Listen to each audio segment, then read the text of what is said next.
Għat-tmien sena konsekuttiva ingħalqet b'suċċess l-inizjattiva Children's Dreams.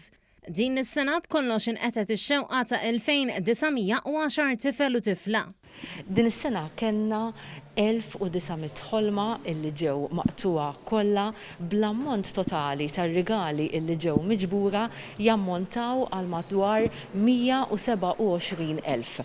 Dan ifisser ħafna, dan ifisser bil-ġenoriżità tal-poplu Malti wawċi kollu u illi anke l-poplu jemmen illi dawn it-tfal għandhom dritt għall-ħolm tagħhom. Spjegat li minkejja t-tnaqqis ta' 4.5% ta' nies friskju ta' faqar, xorta waħda nibqgħu nkunu ta' sosten għan-nies fil-bżonn.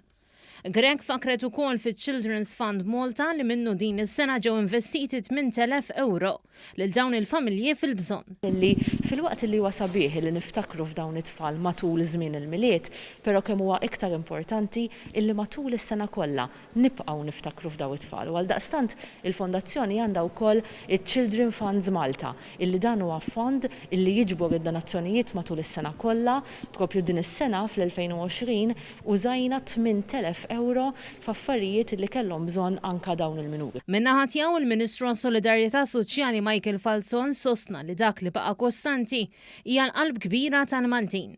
Hawnhekk huwa ringrazzja lil kull min tasemu f'din l-inizjattiva.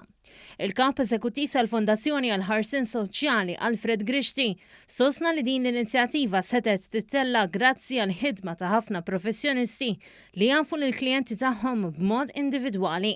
Spjega li tul din is-sena 17,500 persuna ġew mejjuna mill-Fondazzjoni għall-Ħarsien Soċjali.